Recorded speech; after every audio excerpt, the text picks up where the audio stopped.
My new employee ran a background check on me and asked me about what he found. I started a new position recently and was promoted quickly to a management position. Great. I have a long supervisory background. Looking forward to helping in a wider capacity. One of my direct reports is a very conscientious and ambitious young man named Scott who I have found pleasant to work with. Last week, during a normal conversation about a project, Scott brought up that he had done a background search on me and then asked me about an arrest on my record, an insurance snafu that led to a driver's license snafu, and when I was pulled over for a normal traffic stop in a rather conservative county, I spent a night in lockup, which was both humiliating and illuminating. This is not immediately Googleable. I gave it a try myself after he brought it up, and some of the specificity of the details he used leads me to believe he went to one of the publicly available background report sites and paid the nominal fee to obtain a detailed report. His question was framed as that he had been doing some research and wanted to clarify what happened in X state because it wasn't clear if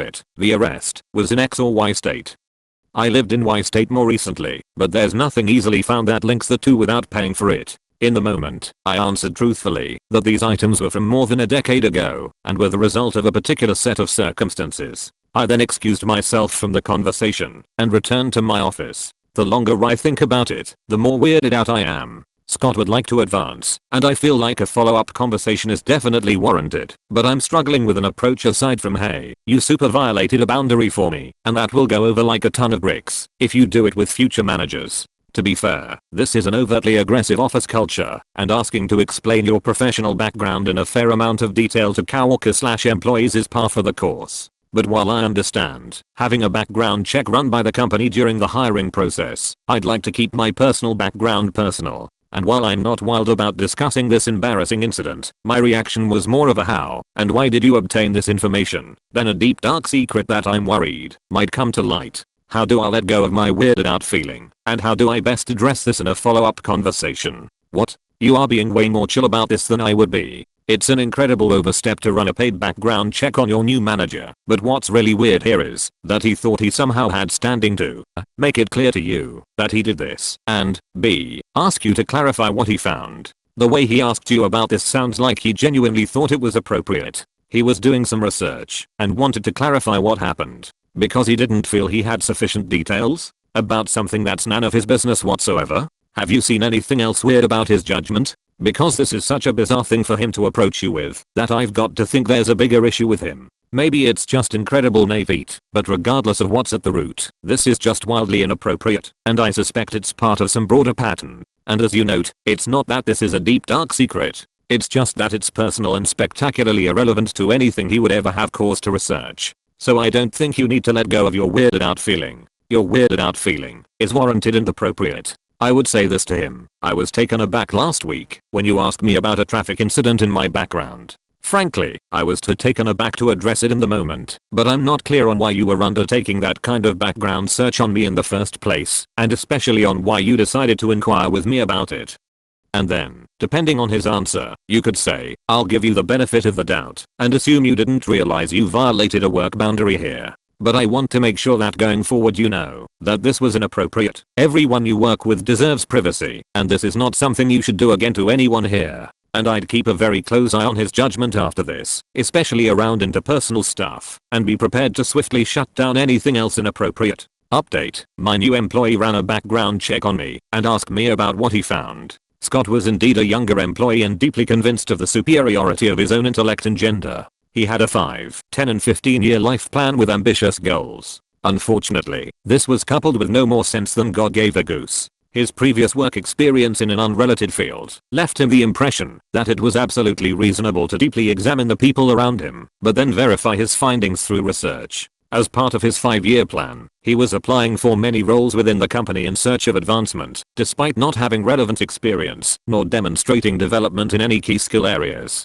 As mentioned in my letter, I was hired on in a line-level position and then promoted to a management position within a couple of months. In that industry, career advancement is often tied to reassignment in diverse geographic locations. Going where the work is and arriving at a new location is accompanied by sharing bona fides with the team to build connections. Imagine you've worked for 20 years for the same company, but have moved 8 times and never worked in the same place/with the same team more than 2 years in a row. I had spent a great deal of time grabbing opportunities as they rose, living out of suitcases, and working far, far too much. I had garnered some nice accolades in some faintly glamorous locales, but anyone who has done it knows that the luster is surface level only. Scott was intensely interested in my career experience and how I progressed in the field. Coupled with his desire for promotion and deeply flawed perceptions around reasonable follow-up, this led to the rather extraordinary situation I wrote in about. Armed with the knowledge that Scott was about as intuitive as a pile of bricks, I was planning a follow-up conversation the next time we worked together. He beat me to the punch when he asked me again about the information he had found as soon as I approached his desk, this time with a copy of my booking photo pulled up on his screen. Open bracket exclamation mark exclamation mark exclamation mark exclamation mark close bracket. I reacted much more decisively this time, telling him to close the browsing window immediately and pulling him into the office for a one-on-one conversation. Looking back, I think I used your phrasing almost verbatim around work boundaries and everyone deserving privacy. Scott was mostly confused by this response. In his view, it was perfectly reasonable to look for deeper information about almost anyone. His rationale behind asking me about what he'd found was he wanted to alert me this information was out there. I told him it was unacceptable behavior and demonstrated incredibly poor judgment that he'd dig this far into any colleague, much less his manager, then to bring it up multiple times. The company completed background checks for every employee. If they had proceeded with the hire, one would assume that nothing relevant was in the report. I also let him know this was such an egregious situation. We would be documenting both conversations and issuing a write-up, and this endangered his future with the company. After distance from the situation, I genuinely believe Scott was an incredibly intelligent person demonstrating that anyone can be an absolute idiot. Did I document the situation in detail? Absolutely. Did I discuss this with Ours and my boss? Absolutely, and she was ready to fire Scott. Bowers was flabbergasted and incredibly helpful in their handling of the situation. My documentation plan was supported with the agreement that Scott was on his final chance. Did Scott get promoted into another position? Not while I was there. After this incident, he did demonstrate an earnest desire to improve as a team member and make amends. We parted on decent terms. I actually wound up suggesting he read AAM regularly. Unfortunately, my industry was one devastated by the pandemic. I wrote the letter in mid-2019. By March of 2020, almost my entire professional network was either unemployed or being overworked as skeleton staff. Driven by necessity, I grabbed a copy of Allison's book How to Get a Job, and, after giving some serious consideration about what I'd like out of my work moving forward, I retooled my resume and got to hunting. I've successfully transitioned to a new, very different industry and landed a position with a great company. It offers a much better work-life balance and more reasonable employee culture. While I do sometimes miss my old career, my situation is much improved, and I have been quite happy to be settled down. I have no idea where Scott has landed, but I wish him well. I will not be googling him. I 35 was incarcerated and lost touch with 33. It's been over 10 years. Would it be wrong to contact her? When I was a university student, I fell in love with Daria, not her real name, obviously. She was a little sister of my best friend, so I considered her off limits, but my crush on her persisted and grew. She's one of those beautiful, brilliant people who is alive and breathing to make the world a better place. How could I not be drawn to that? One day, she told me she had feelings for me, and to my relief, my best friend didn't have a problem with me dating his sister either. So for 2 wonderful years, Daria was my girlfriend. I should have asked her to marry me. I don't know why I didn't. I suppose I thought I had all the time in the world. We were young and there was no need to rush things. We lived in a country that isn't exactly democratic, and we were political activists. I ended up getting arrested and going to prison for 9 years. Please don't think I'm some kind of monster for this. I don't want to go into detail in case it makes me identifiable somehow, but we didn't hurt anyone or do anything immoral. What we did is not even illegal in the country where I currently live, and our beliefs were far from extremist. I haven't seen or spoken to Daria since the day I got arrested. My best friend died shortly after, and Daria left the country, partly due to the possibility that she'd be arrested too.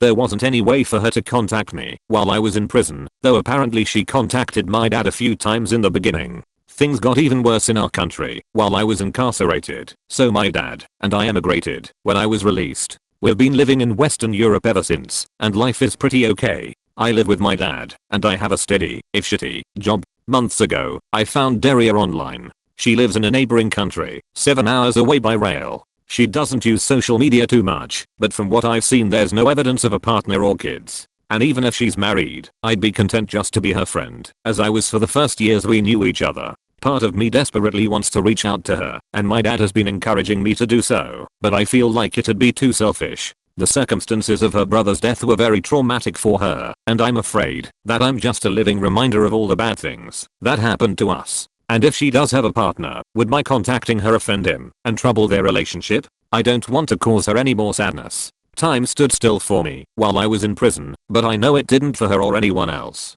She's done so well for herself. She's built a whole life, and I don't want to derail that life just because I feel entitled to a place in it. She might not even remember me at all. And even if she did invite me back into her life, I'd be nothing but a burden now, owing to my wrecked mental health. We've been apart twice, as long as I knew her. Have I even the right to miss her as much as I do? For now I've contented myself with googling her name every so often, and seeing that she's okay. It just hurts a lot, and I don't know how to make it not hurt. I still love her with everything I have. I probably always will. Should I reach out to her, or leave her alone? If I do contact her, what should I even say? TLDR, unsure whether I should contact my old girlfriend, now that I'm free from prison. Update, I-35 was incarcerated, and lost touch with 33. I contacted her, and she responded. I sent Daria a message the evening after I made my post. It was something like, I don't mean to intrude, but I wanted to say hello and thought I would give you my new contact information in case you ever felt like getting in touch.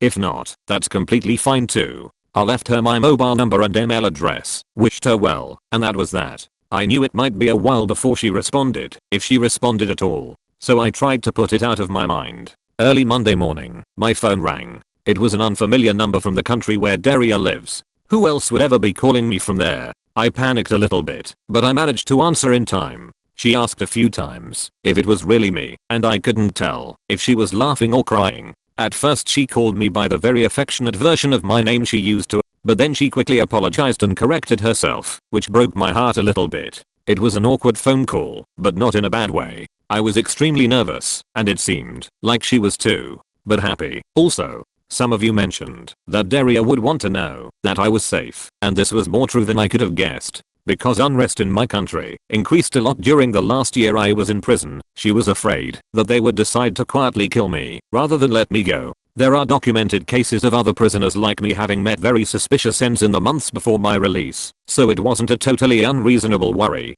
She also said she repeatedly tried to send me parcels of supplies and put money on my commissary account, but her attempts were rejected without explanation. After my sentencing, I was not allowed to receive correspondence or to have a commissary account at all because of the classification of my crimes, so she was forced to give up. She told me this as an apology, as if I would have been disappointed with her for not helping me more. I had no idea she had done any of that. I do know that it was not a safe thing for her to do, and I feel terrible that she put herself at risk trying to make me a little more comfortable. She didn't seem to want to talk about what happened any more than that, and so we didn't. We changed the subject to more lighthearted things, our jobs, the cities where we live, how my dad is adapting to a new country, etc. When she arrived at work and had to end the phone call, she asked if I wanted to continue talking through a messaging app. Obviously I said yes, and downloaded it immediately. We sent messages throughout the day, and she even interrupted her commute home to send me a picture of a restaurant modeled after one of my favorite books, just because she thought I would like it.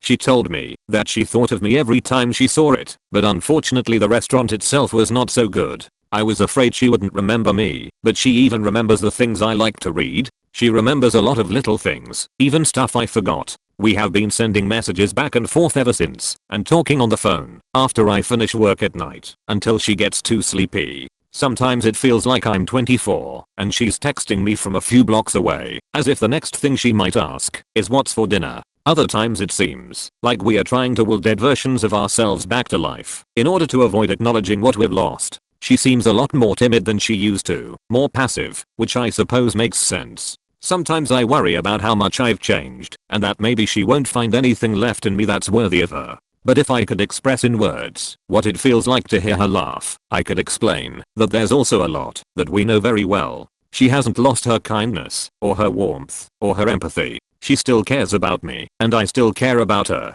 I know that rebuilding a friendship after all that's happened will take lots of patience, and I have plenty to spare. I'm just happy to have the chance to get to know her again. This morning, Daria asked if I want to have a video call sometime this weekend. I agreed, but I'm ashamed to admit that as much as I want to see her, I'm very nervous. I look so different than she would remember. My jaw is messed up, and I have the teeth of a hockey player.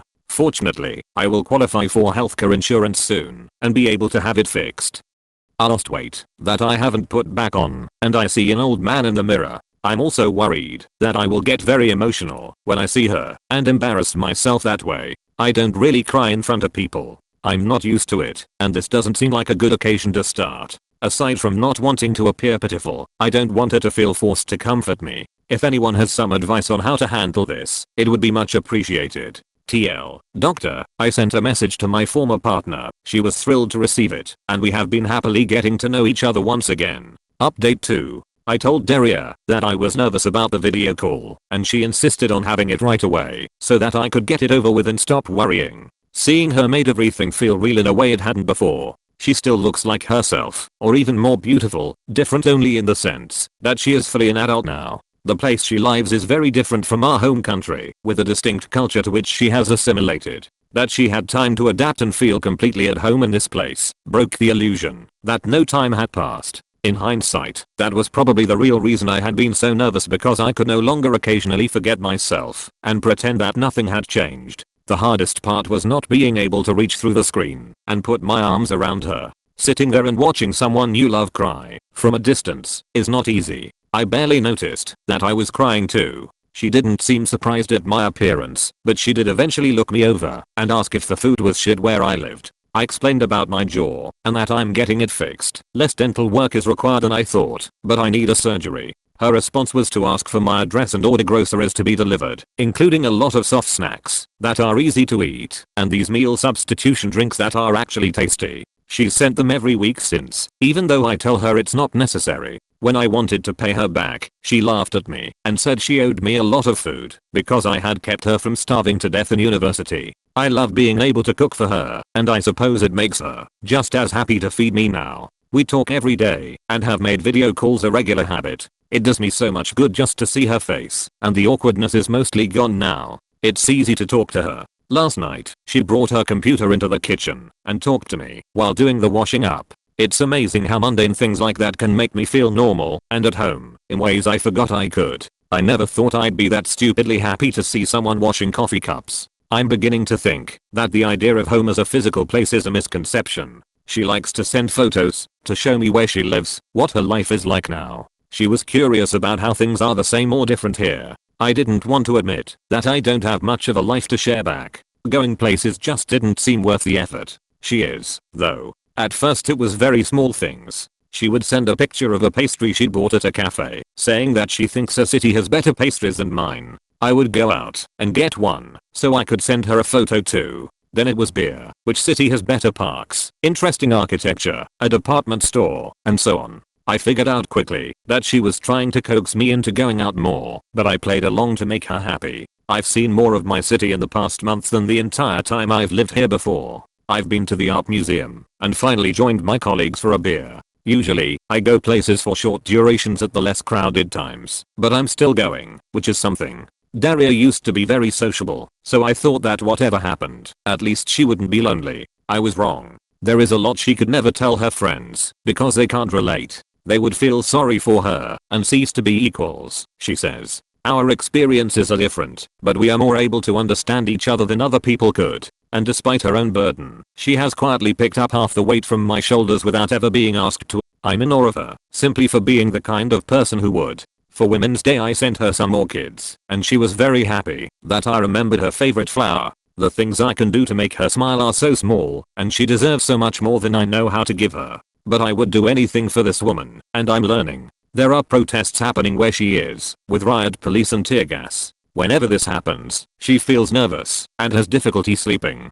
Now, at least, I can stay on the phone with her at night, so she's not alone. Aside from the anxiety, there is also a sense of nostalgia. She talks about when that was us, making noise in the street. I'm glad she has good memories too, and doesn't have to be alone with them anymore. Finally, the reason I'm updating now, she is coming to visit. We were talking last night and I mentioned that a church near me has special windows designed by an artist she loves, and I was thinking about going to see them eventually. She said it would be unfair of me to go without her, so I invited her to come with me. and then somehow it turned from vague future plans to being scheduled for next Saturday. She was going to come for the day, but I told her it was silly to travel so far, to stay for such a short time, and suggested she stay the entire weekend. So she will be here from Friday until Sunday. I haven't really had time to be nervous yet, but I'm sure I will.